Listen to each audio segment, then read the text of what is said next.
श्री गुरु सत्ताई नमः। सभी को प्रणाम। आज के वीडियो में हम जानेंगे मनुष्यों को गुरु की आवश्यकता क्यों है, गायत्री साधना में यज्ञोपवीत की क्या भूमिका है, द्विज क्या होता है, गायत्री महामंत्र का शाप विमोचन कैसे होता है। पर उससे पहले यदि आपने हमारे YouTube चैनल देव परिवार को सब्सक्राइब नहीं किया है तो चैनल को सब्सक्राइब करें और बेल आइकन दबाकर ऑल पर क्लिक करें ताकि आपको आने वाले सभी वीडियो की नोटिफिकेशन मिलती रहे। मनुष्य में अन्य प्राणियों की अपेक्षा जहाँ विशेषताएं हैं वहाँ कमियां भी हैं। एक सबसे बड़ी कमी ये है कि पशु पक्षियों के बच्चे बिना किसी के सिखाए अपनी जीवनचर्या की साधारण बातें अपने आप सीख जाते हैं, पर मनुष्य की संतान ऐसा नहीं करती। यदि उसका शिक्षण दूसरे के द्वारा न हो तो वो उन विशेषताओं को प्राप्त नहीं कर सकती जो मनुष्य में होती है।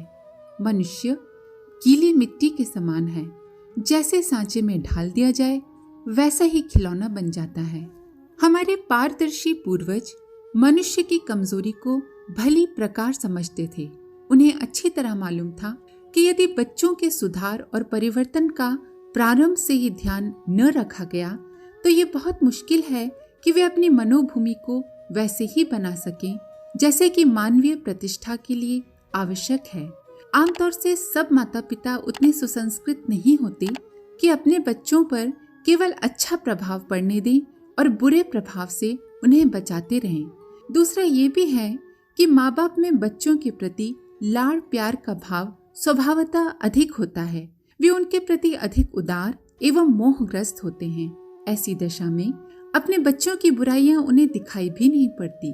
बुरे तत्वों में बड़ा अजीब सा आकर्षण होता है। कच्चा दिमाग उनकी ओर बड़ी आसानी से खिंच जाता है। फलस्वरूप बच्चा बुराइयां अधिक सीख लेता है। दीर्घ काल तक वे संस्कार उसके मन में जमे रहते और पकते रहने के कारण ऐसे सुदृढ़ हो जाते हैं कि उनका हटाना बड़ा ही कठिन हो जाता है। फलस्वरूप आगे चलकर यही बच्चा एक बुरा मनुष्य साबित होता है। ऋषियों ने इस भारी कठिनाई को देखकर एक अत्यंत ही सुंदर और महत्वपूर्ण उपाय ये निश्चित किया था कि प्रत्येक बालक पर माँ बाप के अतिरिक्त किसी ऐसे व्यक्ति का भी नियंत्रण रहना चाहिए जो मनोविज्ञान की सूक्ष्मताओं को समझता हो। दूरदर्शी, तत्वज्ञानी और पारदर्शी होने के कारण बालक के मन में रहने वाले संस्कार बीजों को अपनी पैनी दृष्टि से तत्काल देख लेने और उनमें आवश्यक सुधार करने की योग्यता रखता हो। ऐसा योग्य व्यक्ति ही गुरु कहलाता था। गुरु अपने शिष्य के मस्तिष्क रूपी बगीचे का माली होता है। वो अपने शिष्य के अनावश्यक संकल्पों, संस्कारों, आकर्षणों और प्रभावों को उखाड़ता रहता है और ऐसे संस्कार बीज जमाता रहता है जिससे शिष्य का मानसिक परिष्कार हो, कल्याण हो। कोई व्यक्ति ये सोचे कि मैं स्वयं ही अपना आत्मनिर्माण करूंगा, अपने आप को खुद ही सुसंस्कृत बनाऊंगा, मुझे किसी गुरु की आवश्यकता नहीं, तो ऐसा किया जा सकता है। आत्मा में अनंत शक्ति है, अपना कल्याण करने की शक्ति उसमें मौजूद है, परंतु ऐसे प्रयत्नों में कोई मनस्वी व्यक्ति ही सफल हो सकता है। सर्वसाधारण के लिए ये बात बहुत कष्ट साध्य है, क्योंकि बहुधा अपने दोष खुद को नहीं दिखते। हम दूसरों की जितनी अच्छी तरह से आलोचना कर सकते हैं, दूसरों को जैसी नेक सलाह दे सकते हैं, वैसा अपने लिए नहीं कर पाते। कारण ये है कि अपने संबंध में आप निर्णय करना कठिन होता है। कोई अपराधी ऐसा नहीं जिसे यदि मजिस्ट्रेट बना दिया जाए तो अपने अपराध के संबंध में उचित फैसला ले सके। निष्पक्ष फैसला करना हो तो किसी जज का ही आश्रय लेना पड़ेगा। आत्मनिर्माण का कार्य भी ऐसा ही है, जिसके लिए दूसरे सुयोग्य सहायक की, गुरु की आवश्यकता होती है। आध्यात्मिक जगत में गुरु का बहुत ही महत्वपूर्ण स्थान है। जन्म देने वाली माता और पालन करने वाले पिता के पश्चात सुसंस्कृत बनाने वाले गुरु का ही स्थान है। प्राचीन भारतीय समाज में निगुरा एक गाली समझी जाती थी। जिनका गुरु नहीं उसे असंस्कृत, अविकसित माना जाता था। कारण यह कि गुरु के बिना मनोभूमि का ठीक प्रकार निर्माण नहीं हो पाता है। आज के समय में गुरु कहलाने के अधिकारी व्यक्तियों का मिलना बड़ा ही मुश्किल है। ज्यादातर तो ऐसे अयोग्य व्यक्ति जिनका चरित्र, ज्ञान, अनुभव, विवेक आदि कुछ भी नहीं है, जो दूसरों को सुसंस्कृत बनाने की तो बात क्या करें, खुद को भी सुसंस्कृत नहीं बना सके, गुरु बन के बैठे हुए हैं। इसीलिए आज गुरुत्व की प्रतिष्ठा नष्ट हो गई है।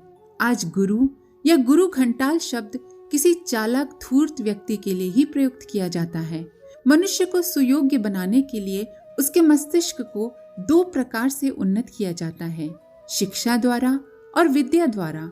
शिक्षा के अंतर्गत वे सब बातें आती हैं जिन्हें सीखकर मनुष्य व्यवहार कुशल, चतुर, कमाऊ, लोकप्रिय एवं शक्ति संपन्न बनता है। शिक्षा का अर्थ है सांसारिक ज्ञान, विद्या का अर्थ है मनोभूमि की सुव्यवस्था।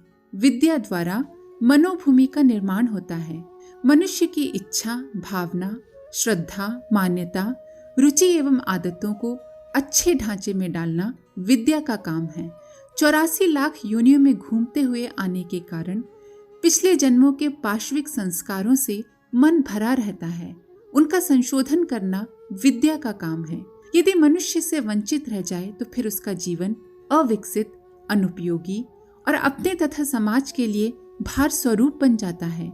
शिक्षा आवश्यक है, पर विद्या उससे भी अधिक आवश्यक है। कम साधन होते हुए भी विद्वान मनुष्य सुखी रह सकता है, परंतु केवल बौद्धिक या सांसारिक शक्तियां होने पर दूषित मनोभूमि का मनुष्य अपने लिए तथा दूसरों के लिए केवल विपत्ति, चिंता, कठिनाई, क्लेश एवं बुराई ही उत्पन्न कर सकता है। इसलिए विद्या पर उतना ही नहीं बल्कि उससे भी अधिक जोर दिया जाना चाहिए जितना कि आज हम शिक्षा पर देते हैं। इस तथ्य को हमारे पूर्वज जानते थे कि शिक्षा से भी अधिक विद्या का महत्व है।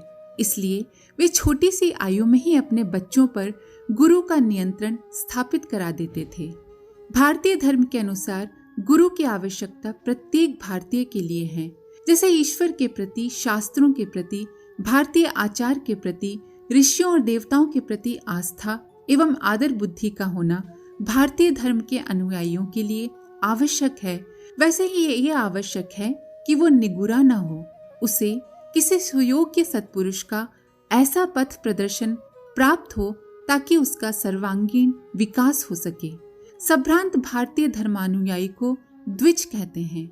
द्विज वो है जिसका 2 बार जन्म हुआ है। एक बार माता पिता के रजवीरे से सभी का जन्म होता है, किंतु केवल मनुष्य योनि में जन्म मात्र से ही मनुष्य का गौरव नहीं है। कितने ही मनुष्य ऐसे हैं जो पशुओं से भी गए बीते हैं। स्वभावतः जन्मजात पशुता तो प्रायः सभी में होती है। इस पशुता का मनोविज्ञान द्वारा परिष्कार किया जाता है। इस परिष्कार की पद्धति को द्विजत्व या दूसरा जन्म कहते हैं। शास्त्रों द्वारा बताया गया है कि जन्मना जायते शूद्रः संस्कारात् द्विज उच्यते, अर्थात जन्म से तो सभी मनुष्य शूद्र होते हैं, उचित संस्कारों द्वारा ही मनुष्य का जन्म मिलता है। ये दूसरा जन्म माता गायत्री और पिता आचार्य द्वारा होता है। गायत्री के 24 अक्षरों में ऐसे सिद्धांत और आदर्श सन्निहित हैं जो मानवीय अंतःकरण को उच्च स्तर पर विकसित करने के प्रधान आधार हैं। समस्त वेद, शास्त्र, पुराण, स्मृति, उपनिषद, आरण्यक, ब्राह्मण सूत्र आदि ग्रंथों में जो कुछ भी शिक्षा है वो गायत्री के 24 अक्षरों में सन्निहित शिक्षाओं की व्याख्या मात्र हैं। समस्त भारतीय धर्म, समस्त भारतीय आदर्श, समस्त भारतीय संस्कृति का सर्वस्व गायत्री के 24 अक्षरों में बीज रूप में मौजूद है। इसीलिए द्विज के लिए, दूसरे जन्म के लिए गायत्री को मां माना गया है। पर ये शिक्षाएं केवल मंत्र याद कर लेने या पुस्तकों में लिखी हुई बातें पढ़ लेने मात्र से हृदयंगम नहीं हो सकती। पढ़ने से किसी बात की जानकारी तो हो जाती है, पर हृदय में उसका प्रवेश कराना किसी सुयोग्य व्यक्ति द्वारा ही संभव है। इसीलिए गायत्री की शिक्षाओं को व्यवहारिक रूप से जीवन में घुला देने के कार्य के लिए किसी प्रतिभाशाली व्यक्ति की आवश्यकता होती है। ऐसे व्यक्ति को गुरु कहते हैं। दूसरे जन्म का, द्विजत्व का, आदर्श जीवन का पिता गुरु को माना गया है। गुरु द्वारा गायत्री की जो शिक्षाएं दी जाती हैं उनको भली प्रकार हृदयंगम करने, सदा छाती से चिपकाए रहने, उसका पूरी तरह प्रयोग करने का उत्तरदायित्व, कंधे पर रखा हुआ अनुभव करने की बात, हर समय वो आंखों के आगे रहे, इसके लिए द्विजत्व का प्रतीक यज्ञोपवीत पहना दिया जाता है। यज्ञोपवीत गायत्री की मूर्तिमान प्रतिमा है। गायत्री में 9 पद हैं। तत् सवितुर वरेण्यम भर्गो देवस्य धीमहि धियो यो नः प्रचोदयात्। यज्ञोपवीत में 9 धागे हैं। प्रत्येक धागा गायत्री के एक एक पद का प्रतीक है। यज्ञोपवीत में 3 ग्रंथियां हैं और एक अंतिम ब्रह्म ग्रंथि होती है। बड़ी ग्रंथि ओम की और शेष 3 भू, भुवा, स्व के प्रतीक हैं। जैसे पत्थर या धातु की मूर्ति में देवता की प्रतिष्ठा करके उसकी पूजा की जाती है, वैसे ही गायत्री की मूर्ति सूत की बनाकर हृदय मंदिर पर प्रतिष्ठित की जाती है। यज्ञोपवीत पहनने का अधिकार पुरुषों की तरह महिलाओं को भी है। महिलाएं जनेऊ की जगह गले में कंठी भी धारण कर सकती हैं, पर शर्त यही है कि आप भले ही स्त्री हो या पुरुष, अगर आपने जनेऊ धारण किया है तो शुद्धता का, शौच अशौच का बहुत ध्यान रखना पड़ता है। आपकी जीवन शैली, खान पान शुद्ध और सात्विक होने चाहिए। ज्यादातर विवाहित युवा, छोटे बच्चों वाली महिलाएं इस वजह से जनेऊ नहीं धारण कर सकती हैं, पर बड़ी उम्र की महिलाओं को किसी प्रकार की दिक्कत नहीं है। यहाँ पर एक बात और स्पष्ट कर दें कि जो महिलाएं या पुरुष किसी भी वजह से यज्ञोपवीत नहीं पहन पा रहे हैं, वो ये ना समझें कि उनकी गायत्री साधना निष्फल होगी। यज्ञोपवीत माँ गायत्री का प्रतीक चिन्ह है। ईश्वरीय कृपा उसी पर होती है जिस व्यक्ति का हृदय पवित्र और निर्मल है, जो आत्मोन्नति के प्रयास में और अपने दुर्गुणों को दूर करने के प्रयत्न में लगा हुआ है। अगर आप छल कपट से भरा जीवन जी रहे हैं, अहंकार में डूबे हुए हैं, तब आप या तो जनेऊ पहन लें या दिन रात मंदिर में बैठे रहें, कुछ भी नहीं होने वाला। यज्ञोपवीत के बारे में हम एक वीडियो पहले बना चुके हैं। अगर आप और जानकारी चाहते हैं तो ऊपर आई बटन में उसे दिया गया है, आप उसे देख सकते हैं। कहा जाता है कि गायत्री का अधिकार केवल द्विजों को है। द्विजत्व का तात्पर्य है गुरु के माध्यम से गायत्री को अपने जीवन में ग्रहण करना। जो लोग अश्रद्धालु हैं, आत्मनिर्माण से जी चुराते हैं, आदर्श जीवन बिताने से उदासीन हैं, जिनके सन्मार्ग में प्रवृत्ति नहीं है, ऐसे ही लोग शूद्र कहे जाते हैं। जो आदर्श जीवन का, मनुष्य की महानता का, सन्मार्ग का अवलंबन नहीं करना चाहते, ऐसे लोगों का जन्म पाश्विक ही कहा जाएगा। भला ऐसे लोग गायत्री में क्या रुचि लेंगे? इसीलिए ठीक ही कहा गया है कि शूद्रों को गायत्री का अधिकार नहीं है। इस महाविद्या का अधिकारी वही है जो आत्मिक कायाकल्प का लक्ष्य रखता है, जिसे आसुरी जीवन की अपेक्षा उच्च जीवन पर आस्था है और जो द्विज बनकर सैद्धांतिक जन्म लेकर सत्पुरुष बनना चाहता है। वर्तमान समय में इस सिद्धांत को भूलकर लोगों ने जाति परंपरा के आधार पर द्विजत्व मानना आरंभ कर दिया है और इसी से अनेक भ्रांतियां उत्पन्न हो रही हैं। शास्त्रों में बताया गया है कि गायत्री मंत्र कीलित है, उसका जब तक उत्कीलन न हो जाए तब तक वो फलदायक नहीं होता।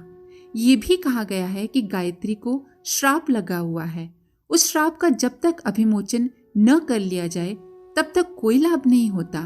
कीलित होने और श्राप लगने के प्रतिबंध क्या हैं और उत्कीलन एवं अभिमोचन क्या है, ये विचार करते हैं।